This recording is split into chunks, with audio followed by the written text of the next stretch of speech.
ने एक पिस्तल और कुछ कैश भी वहां से उनका जब्त किया है। और पुलिस का कहना है कि 2 मुश्तबा अफराद को गिरफ्तार किया गया और जब उन्हें गिरफ्तार किया गया तो उनसे ये सब कुछ बरामद हुआ। उधर मेंढर में आज प्रॉपर्टीज को भी जब्त किया गया है और 2 मंजिला रिहायशी मकान को जब्त किया गया है। और ये बताया जाता है कि बदनाम जमाना जो मंशियात फरोश है वहाँ पे उनकी प्रॉपर्टीज हैं और इनके खिलाफ पुंछ और जम्मू की पुलिस थानों में NDPS एक्ट के तहत मुकदमा दर्ज हैं। लेकिन आपको नाज़रीन अब जरा बताएं, सियासत के गलियारों में बयानबाजी। कल आपको याद होगा उमर अब्दुल्ला ने कल बयान दिया था और उमर अब्दुल्ला ने गुलाम हसन मीर का नाम लेकर बताया था। गुलाम हसन मीर का नाम लेकर उन्होंने 2010 को याद किया था और 2010 को याद करते हुए बताया था कि VK सिन्हा तब के बड़ी फौज के सरबराह का बयान भी है। एक तरह से उन्होंने सीधा इशारा दिया था, लेकिन उसकी तस्दीक बाद में की गई और तस्दीक की सईद अल्ताफ बुखारी ने खुद साउथ कश्मीर में अपने बयान में। और साउथ कश्मीर में जब उन्होंने बयान दिया तो उन्होंने बताया कि उमर अब्दुल्ला को तो मालूम ही नहीं था। मरहूम मुफ्ती मोहम्मद सईद साहब ने तो उनकी नाक दब उनकी कुंजी ही बंद कर रखी थी। उसके बाद बयानबाजी का सिलसिला जारी है। आज उमर अब्दुल्ला पट्टन में थे और पट्टन में अवामी जलसे के दौरान उन्होंने इल्जामात का सिलसिला आज भी जारी रखा। आज उन्हें दोबारा टंगमर्ग को याद किया और टंगमर्ग में आग किसने लगाई ये सवाल उनने पूछा। साथ साथ में उनने ये भी पूछा कि तब जलसा नहीं हुआ था, मुझे याद नहीं पड़ रहा है, लेकिन तब वहां पे जलसा हुआ था। क्योंकि उसकी तस्दीक, जलसे की तस्दीक आज गुलाम हसन मीर साहब ने हमारे साथ बात करते की। शाम गए हमने गुलाम हसन मीर साहब से पूछा था कि उमर साहब ऐसे बता रहे हैं, आपका क्या रद्दअमल है? तो गुलाम हसन मीर साहब ने रद्दअमल जाहिर करते हुए बताया कि उमर साहब को मालूम होना चाहिए उस वक्त उमर साहब की सरकार को गिराने की भरपूर कोशिशें की जा रही थी और उनको याद होना चाहिए कि अपोजिशन पार्टी तब ये साबित करने की कोशिश करी थी कि उमर अब्दुल्ला नाकाबिल है, वो एडमिनिस्ट्रेटर नहीं है और तब नेशनल कॉन्फ्रेंस 10 लोग भी जमा नहीं कर सकती थी। ये गुलाम हसन मीर की ही ताकत थी कि उसने रेलेज कराई, उसने उमर अब्दुल्ला के खिलाफ साजिश को नाकाम बनाया। ये बताया हमें गुलाम हसन मीर साहब ने। लेकिन उमर अब्दुल्ला ने क्या बताया, ये आज के प्रोग्राम में खास बात। और इसी प्रोग्राम में हमारे साथ बारामूला से जावेद बेग साहब अपनी पार्टी के लीडर ज्वाइन कर चुके हैं। वो सुनिएगा जरा जावेद साहब, उमर अब्दुल्ला साहब आज क्या बता रहे हैं, पट्टन को किसने आग लगाई, जरा सुनिएगा। आपका रिएक्शन इस पे भी लूंगा और जरा हमारे नाजरीन को यह भी समझाइएगा कि अल्ताफ बुखारी साहब बता रहे हैं आज कि यहाँ तो बहुत उमर अब्दुल्ला साहब को पता होना चाहिए कि कौन किधर है। जरा समझाइए ये किधर की बात, ये हमारे नाज़रीन सुन जाए। जरा पहले उमर अब्दुल्ला को सुन लीजिएगा। मैंने कभी दुकान चलाया नहीं है क्योंकि दुकान में सौदाबाजी होती है। मैंने कभी सियासत में रह के सौदाबाजी नहीं की है। सियासत की है, सियासत करता हूं, करता रहूंगा। हुकूमत की है, आज नहीं कर रहा हूं, अल्लाह ताला ने चाहा तो कभी करूंगा। जहां तक रही हुकूमत को गिराने की साजिश, इसमें मुझे और कुछ कहने की जरूरत ही नहीं है। अल्ताफ बुखारी साहब ने सारा क्लियर कर दिया कि 2010 में क्या हो रहा था। ये साजिश पहली बार नहीं हुई है। शेर कश्मीर के साथ 1953 से ये सिलसिला शुरू हुआ, आज तक होता रहा है, आगे भी होगा ना। अब ये क्या कह सकता हूं ना। अब जहां तक मुझे याद है टंगमर्ग में कोई जलसा नहीं हुआ। टंगमर्ग में ऑल पार्टी MPs की मीटिंग बुलाई गई थी। उनको वहाँ ज़मीनी सतह पे हालात जो है वो दिखाए गए थे। लोगों की नाराज़गी जो है उसका थोड़ा सा हम मरकज़ को दिखाना चाहते थे कि यहाँ हालात पूरी तरह से ठीक नहीं है। जलसा मुझे याद नहीं है, ना कोई जलसा वहाँ हुआ। टंगमर्ग जला और बुरी तरह से जला। जलाने वाले कौन थे वो भी अगर अल्ताफ बुखारी साहब फिर बताएं वो भी अच्छा होगा, क्योंकि वो भी शायद फिर 2010 की साजिश के साथ जुड़ा हुआ है। जनाब, इतनी हिम्मत है मुझे कि इंडिया अलायंस में रह के मैं कांग्रेस के बारे में कुछ कह सकूं। बुखारी साहब बीजेपी के दोस्त हैं इसलिए बीजेपी के बारे में कुछ कहते नहीं हैं। LG साहब के दोस्त हैं इसलिए LG साहब के बारे में कुछ कहते नहीं। ये हमारी जिम्मेदारी बनती है। जावेद साहब शुक्रिया आपका। आपने सुना उमर अब्दुल्ला साहब क्या बता रहे हैं? जी एजाज साहब, मैंने सुना उमर साहब की जो स्टेटमेंट है ये मैंने सुनी। जी हुक्म करें आप। उमर साहब ये भी बता रहे हैं कि उस वक्त जलसा नहीं हुआ, लेकिन मुझे याद है मैंने उसको कवर भी किया था। वहां पे बाज़ाब्ता तौर पे गुलाम हसन मीर साहब ने जलसा किया। वहां पे अच्छी खासी तादाद में 200-400 लोग मैंने देखे तब वहां पे मीर साहब ने लाए थे और वो जो डेलीगेशन बाहर से आया हुआ था उनको। लेकिन इसमें उमर साहब ने आज 2 सवाल उठाए। एक सवाल उन्होंने बताया कि टंगमर्ग को जलाया गया और ज़रा उन्होंने इनका बताया बुखारी साहब का कि ये बुखारी साहब साफ करिए टंगमर्ग को किसने जलाया, क्या 2010 की साजिश का हिस्सा था टंगमर्ग का जलाना? तो हम लोग, हमारे नाजरीन, हमारे लोग ये समझना चाहते हैं क्या 2010 में उमर अब्दुल्ला के खिलाफ साजिश हो रही थी? सनम एजाज साहब, ये जो इस वक्त जम्मू कश्मीर में सियासत हो रही है जी, ये मैं इसको सियासत का बड़ा बदसूरत पहलू समझता हूँ। जम्मू कश्मीर एक बहुत ही तारीखी रियासत से रिड्यूस होकर एक यूनियन टेरिटरी रह गई है। ऐसे हालात में जो बड़े सियासतदान, बड़े सियासी लीडर हैं, उनका फर्ज ये बनता है कि वो रियासत में इस तरह की यूनियन टेरिटरी में इस तरह की सियासत करें जिससे जो लोगों के अंदर मायूसी, दुख और गुस्सा है किसी तरह उसको कम किया जाए और किसी तरह लोगों के जो जख्म है, जो शायद सियासतदानों को नजर नहीं आते, उनके जख्मों की मरहम पट्टी की जाए। बहरहाल मैं 3 नुकात आपकी खिदमत में अर्ज करूंगा। इसमें सबसे पहला नुकता ये है कि उमर अब्दुल्ला साहब का मैं निहायत ही एहतराम करता हूं और मैं कोई उनके खिलाफ इल्जाम नहीं लगा रहा। सिर्फ मेरी गुजारिश ये है कि अगर उमर अब्दुल्ला साहब 2009 से लेकर 2014 यानी 6 साल चीफ मिनिस्टर रहे और उनकी नोटिस में उस दौरान टंगमर्ग जला और उस दौरान उनकी हुकूमत के खिलाफ साजिश हुई, तो उसका मतलब ये हुआ कि होम डिपार्टमेंट उनके पास था, तो उनका सबसे अवलीन फर्ज ये रहा था उस वक्त ये होना चाहिए था कि जिन लोगों ने गुलमर्ग जैसी वो तारीखी इमारतों को जलाया वो कौन लोग थे और क्या उनको उमर अब्दुल्ला साहब ने कैफिर किरदार तक पहुंचाया। ये मेरा पहला नुक्ता है। मेरा दूसरा नुक्ता ये है कि जिन लोगों ने एक लेजिटिमेट गवर्नमेंट को हटाने की साजिशें 2010 में की, क्या उमर अब्दुल्ला साहब ने उनके खिलाफ कोई कानूनी कार्रवाई की? अगर कानूनी कार्रवाई उन्होंने नहीं की तो उसकी क्या वजूहात है? और हम उमर अब्दुल्ला साहब से गुजारिश ये करेंगे कि इस वक्त भी उनका फर्ज बनता है कि जिन लोगों ने 2010 में गुलमर्ग को जलाया और जिन लोगों ने उमर अब्दुल्ला साहब की हुकूमत रिलाइज करने की कोशिश की और रियासत में इतना बद नौबत पहुंची, उनका फर्ज अगर चीजों को नहीं उठाए चले उस चीज को, लेकिन आज की तारीख में मुझे उम्मीद है कि उमर उनके नाम उनकी सियासी जमात को अवाम की एक्सपोज करेंगे। उमर अब्दुल्ला साहब इन सियासतदान इस वक्त अवाम की अदालत में ही, लेकिन उमर साहब ने एक और बात भी की। उमर साहब ने आज बताया कि अल्ताफ साहब ये साफ करें, चूंकि वो आपकी पार्टी के लीडर हैं, वो साफ जरा करें कि जब कश्मीर में 2018 के बाद सभी लोगों को, उन्होंने कहा हर किसी को जेलों में बंद रखा जा रहा था, ये आज़ादी से घूम रहे थे अल्ताफ साहब, बयानात दे रहे थे, पार्टियां बना रहे थे, उसका साफ मतलब है उन्होंने कहा कि वो बैकिंग वाले थे और उस बैकिंग का जवाब दिया अल्ताफ बुखारी साहब ने। जरा वो बैकिंग वाला जवाब सुनिए और उस पर आपका रिएक्शन जानना चाहेंगे। जरा सुनाइएगा अल्ताफ बुखारी साहब क्या बता रहे हैं। आबिद सुनाइएगा जावेद साहब को। आबिद के बाद पहली बार हम पिछले 3 साल से अमन चैन से लोगों को देख रहे हैं। हम देख रहे हैं हमारे नौजवान मकबरों के नज़र नहीं हो रहे हैं। बात सच है। अगर हम इस चीज़ का क्रेडिट ना दे दें गवर्नमेंट को तो फिर हम फिर बेईमान लोग हैं। ईमानदारी की बात है कि ये क्रेडिट तो आपको पुलिस और सिक्योरिटी फोर्स को देना पड़ेगा कि आपका लॉ एंड ऑर्डर तो कंट्रोल में है। खुशकिस्मती थी कि ये लोग अंदर थे।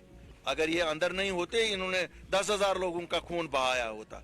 लोगों ने अकल से काम लिया क्योंकि किसी सियासतदान ने उनको वर्गलाया नहीं, उकसाया नहीं।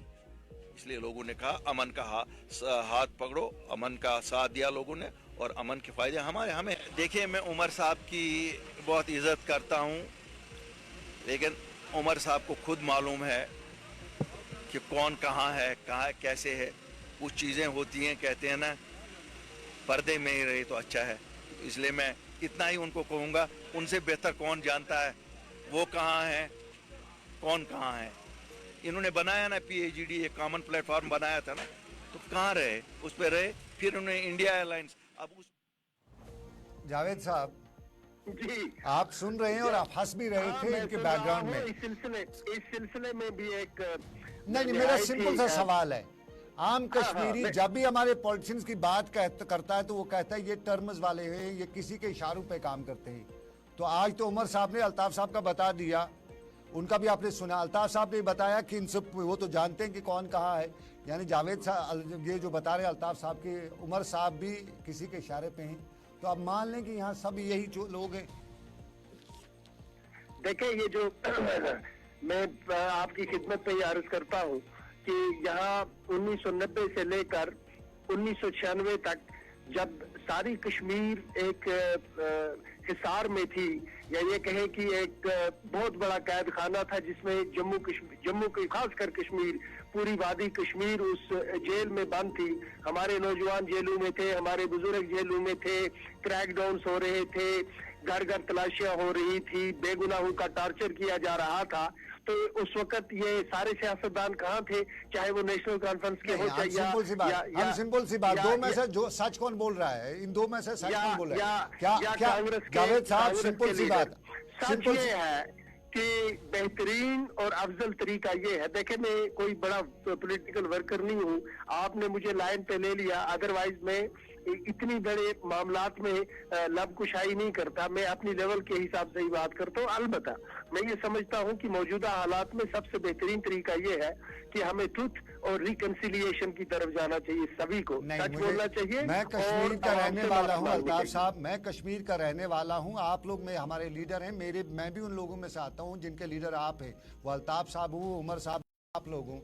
अगर हमारे लीडर ये बताएंगे कि यहाँ पे सब किसी का प्रोडक्ट है तो फिर हम वोट क्यों डालें? फिर हम उस पे तो डेमोक्रेसी पे इसीलिए मैंने कहा, आप दुरुस्त फरमाते हैं हजरत, इसीलिए मैंने कहा इसका सबसे बेहतरीन तरीका ये है ट्रुथ, रिकंसिलिएशन और अपनी आवाम से माफी मांगना, हाथ जोड़ के कि हमसे माजी में गलतियां हो गई हैं, और इस बात को यकीनी बनाना कि पिछले जो 70 साल या 100 साल हमने अपनी कौम को धोखा दिया है और झूठ बोले हैं, उससे माजी में धोखा नहीं मिलेगा, माजी में धोखा नहीं मिलेगा, अब मुस्तकबल में धोखा नहीं मिलेगा।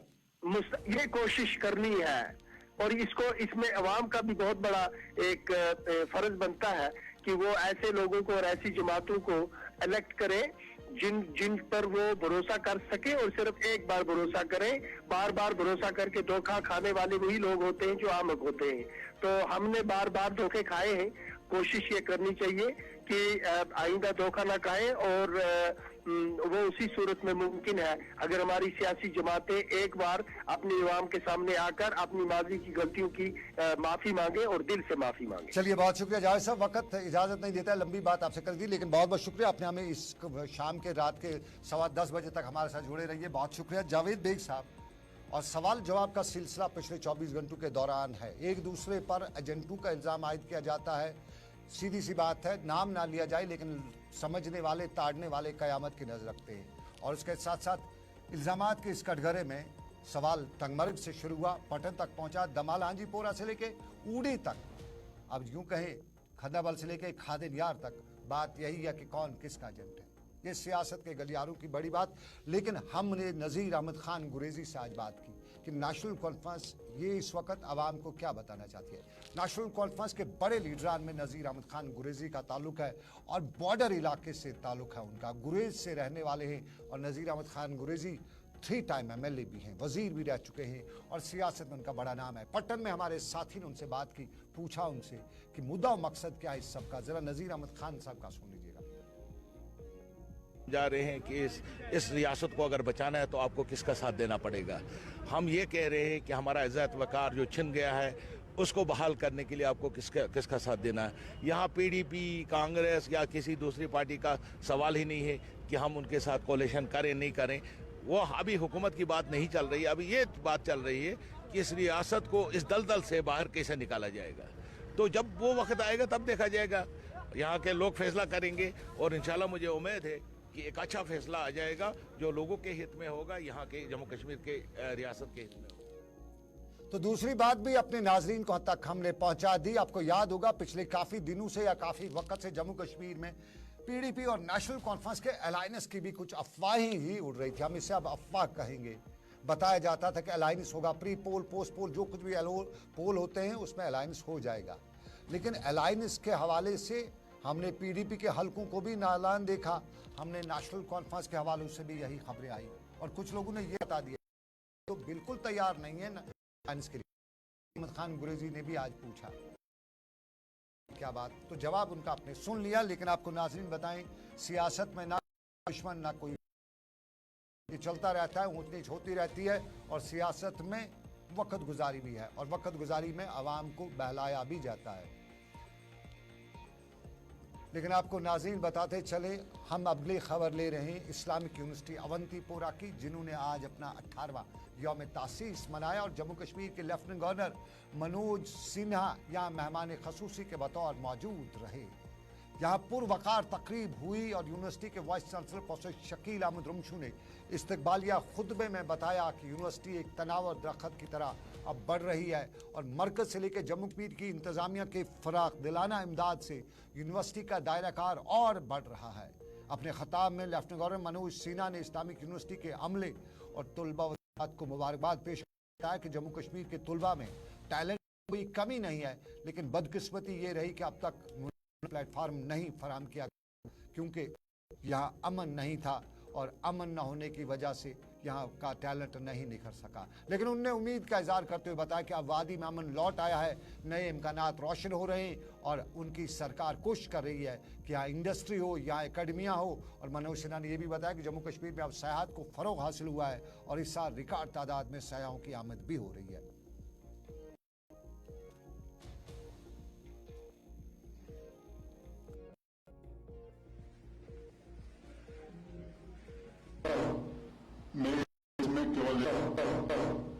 मेरे इस देश में केवल एक राजनीतिक परिवर्तन नहीं हुआ, एक व्यवस्थागत परिवर्तन।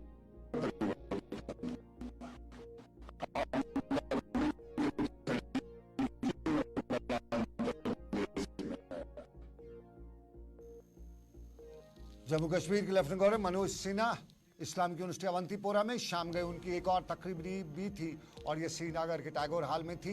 लेकिन उस खबर पर आने से पहले आपको बताते चलें, हमें अभी अभी खबर आ रही है खित्ते राजौरी से। जमशेद मलिक से हम जानना चाहेंगे, राजौरी से किसी धमाके की खबर आ रही है, ये क्या धमाका है, कहाँ पे है? जमशेद मलिक हमें राजौरी से। जमशेद जरा बता, अगर जमशेद से हमारा राब्ता हो रहा है तो मैं बता दीजिएगा कि राजौरी में क्या कोई खबर आ रही है, धमाके की कोई खबर आ रही है और ये धमाका कहाँ पे हुआ है।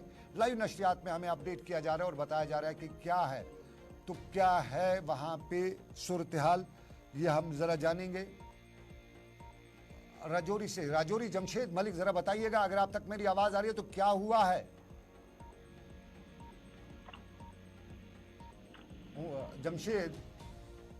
सर बिल्कुल खबर सामने सोनकोट से सामने इस वक्त आ रही है, जहां एक जोरदार धमाका हुआ है।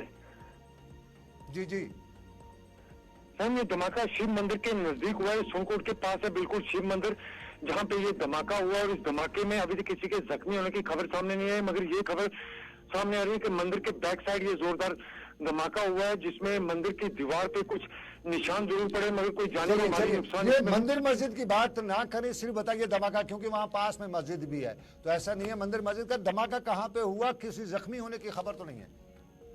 बिल्कुल सोनकोट के मेन मार्केट के बीचों बीच ही इलाका जहां ये जोरदार धमाका हुआ है, इसमें किसी जानी व माली नुकसान की खबर नहीं है। मगर उसके बाद जम्मू कश्मीर पुलिस की बात करें या फौज की बात करें, दीगर एजेंसियों की बात करें, सभी मौके पर मौजूद हैं। बड़े पैमाने पर मुहासरे में इस इलाकों को लिया गया है, क्योंकि जोरदार धमाके की आवाज से लोगों में भी काफी दहशत देखने को मिली। उसके बाद इस वक्त भी वहाँ सर्च ऑपरेशन के साथ साथ ये कहें कि इन्वेस्टिगेशन भी पूरी तरह चल रही है कि आखिर किस चीज का धमाका था, क्योंकि पुरस्कार धमाके से काफी इलाके में आवाज गूंजी, जिसके बाद लोगों में भी काफी दहशत देखने को मिली है। और इस वक्त की अगर बात करें तो इस वक्त जम्मू कश्मीर पुलिस की बात करें, आर्मी की बात करें, SSP पुंछ की बात करें, वो भी मौके पर मौजूद है और पूरी तरह इस इलाके को मुहासरे में लेकर जायजे ले जा रहे कि बिलाकर ये धमाका किस चीज का था, क्योंकि ये भी बताया जा रहा है कि इस इलाके में मरम्मत का काम भी वहां चल रहा था। तो उसके बाद देखा जा रहा है कि आखिर किस चीज का धमाका, मगर अभी तक धमाका किस चीज का ये पूरी तरह बात साफ नहीं हो पाई है। सर जमशेद बहुत शुक्रिया। धमाका हुआ है और ये जम्मू के रजौरी खित्ते में हुआ है। बताते चले मामला और भी थे। बैक टू विलेज के हवाले से 5वां मरहला था, उस पर बात भी करनी थी, लेकिन वक्त इजाजत दे रहा है। रात के 10:20 हो चुके हैं। मुझे दीजिएगा इजाजत इस उम्मीद के साथ कि रब कायनात की मर्जी आपसे फिर होगी मुलाकात। रखिए अपना ख्याल। शब बखैर। अल्लाह हाफिज।